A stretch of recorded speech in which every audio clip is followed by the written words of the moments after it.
येनादिते सीमानं नयति प्रजापतिर्महते सौभगाय तेनाहमस्य सीमानं नयामि प्रजामस्य जरदष्टि कृणोमि।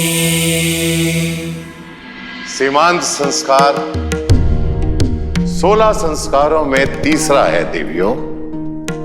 यह संस्कार उस वक्त किया जाता है जब गर्भ में पल रही संतान में सुनने की, समझने और भाव ग्रहण करने की क्षमता आ जाती है। इस संस्कार के भाव हैं कि आने वाली संतान शुभ संस्कार, स्वस्थ मन और शरीर के साथ इस संसार में आए। कैकेयी नरेश महाराज अश्वपति पधार रहे हैं।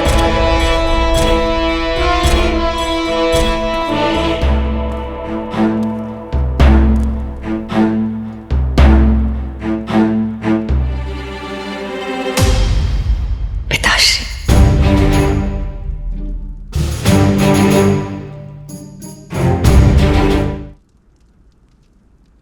प्रणाम महाराज अश्वपति, पधारिए। बधाई हो अयोध्या राज, आपको भी। पिता बनने वाले हैं आप। धन्यवाद। आशा है कैकेयी का हाथ मांगते समय जो शब्द आपने कहे थे वो आपको स्मरण होंगे। स्मरण है महाराज। मैं फिर से दोहरा देता हूं। आपने हमें वचन दिया था कि मेरी पुत्री कैकेयी का पुत्र ही अयोध्या का युवराज बनेगा।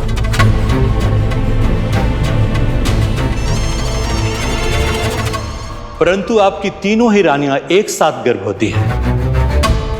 ऐसे में कहा नहीं जा सकता कि आपकी तीनों रानियों में से कौन सी रानी आपके ज्येष्ठ पुत्र को जन्म देगी जो अयोध्या के नीति अनुसार युवराज बनेगा। ऐसे में यदि मेरी पुत्री ने आपके ज्येष्ठ पुत्र को जन्म नहीं दिया तो आप अपना वचन भूल मत जाइएगा। मेरा ही नाती अयोध्या का युवराज होना चाहिए।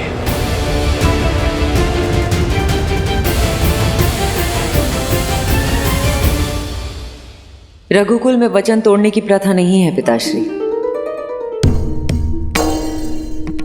आपको दिया गया वचन अयोध्यापति अवश्य पूर्ण करेंगे। मेरा पुत्र और आपका नाती ही अयोध्या का राजा बनेगा।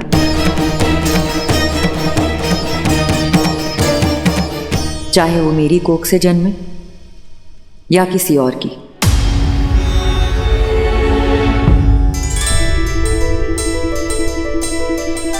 यह कैसे संभव है? इस घर के सभी पुत्रों की माताओं होंगी मैं।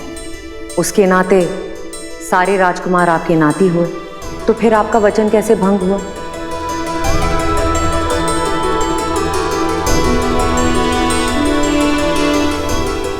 आप अपनी पुत्री के भविष्य के बारे में सोच रहे हैं और मैं अपने पुत्र के भविष्य के बारे में। आज मेरा सीमंत संस्कार हुआ है। आज से मेरी कोख में पल रही संतान में चेतना आई है। सब सुन सकता है वो, हर भाव ग्रहण कर सकता है। क्या भाव दूंगी मैं उसे कि उसकी मां एक ऐसे कुल से आती है जहां राजपाट के लिए किसी को वचनबद्ध किया जाता है।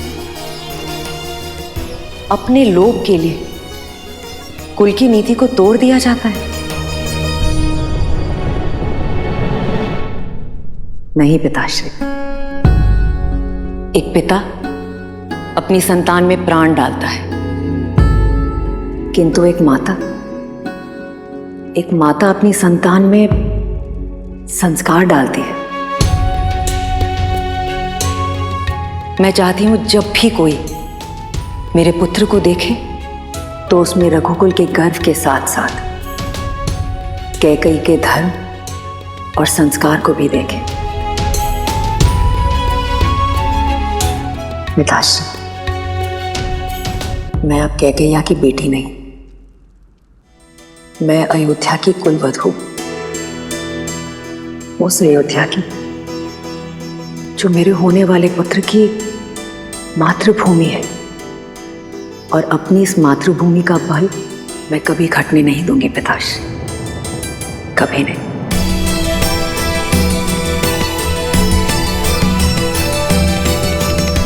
आज मेरी पुत्री बड़ी हो गई है। गर्व है मुझे कि आज मैं एक ऐसी पुत्री का पिता हूं जिसने अपने पति का मन पढ़ा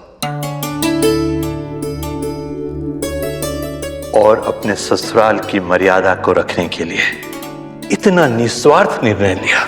मैं पुत्री किसकी हूं? मेरी।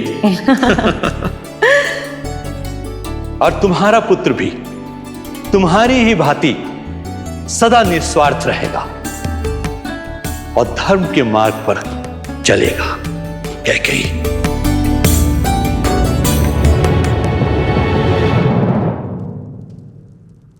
प्रणाम महाराज।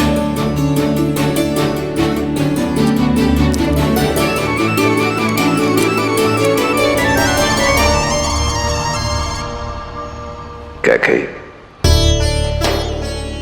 तुम छोटी होकर भी आज सबसे बड़ी हो गई। मन करता है प्रति क्षण तुम्हें वर देता रहा। नहीं नहीं नहीं नहीं, मेरे पास इतनी बुद्धि नहीं है।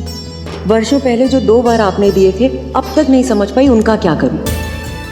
आप बस मुझे प्रेम देते रहिए, उसमें कोई बुद्धि नहीं लगती। निस्वार्थता की ये भावना, उदारता का ये उदाहरण, कितना प्रेम, कितना धर्म है राम की इस कथा में। मर्यादा पुरुषोत्तम को तो ऐसे ही परिवार में जन्म लेना था।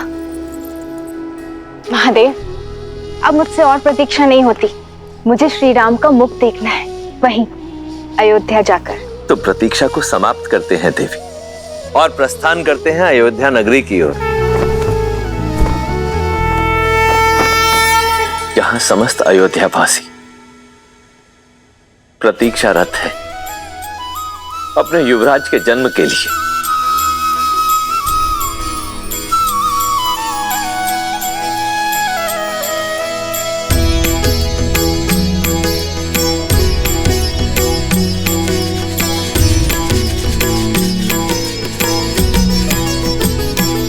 हो नवमी तिथि मधुमास पुनीता, शुक्ल पक्ष अभिजित हरिप्रीता, मध्य दिवस अति शीत न धामा, पावन काल लोक विश्रामा।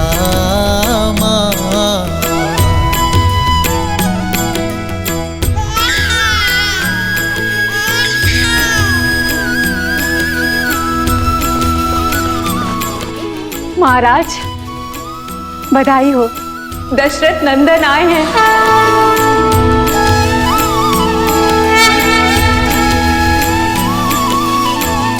बधाई हो महाराज।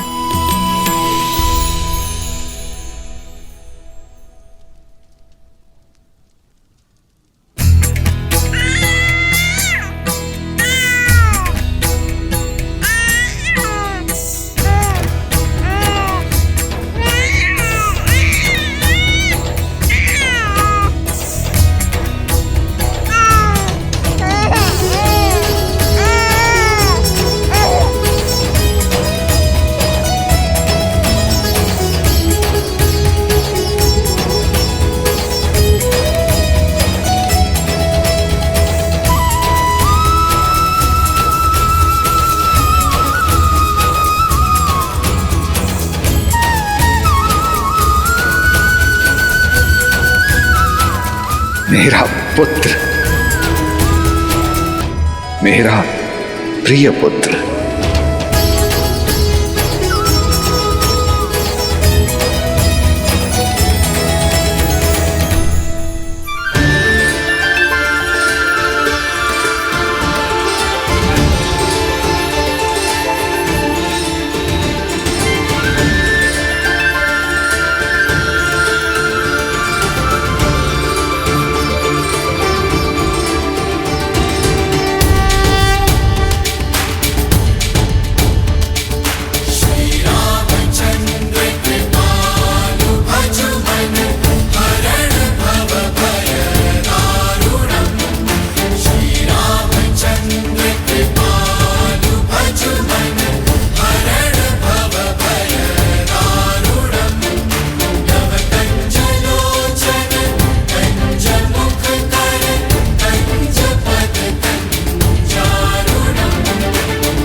अयोध्या के युवराज की, अयोध्या के युवराज की, अयोध्या के युवराज की, अयोध्या के युवराज की।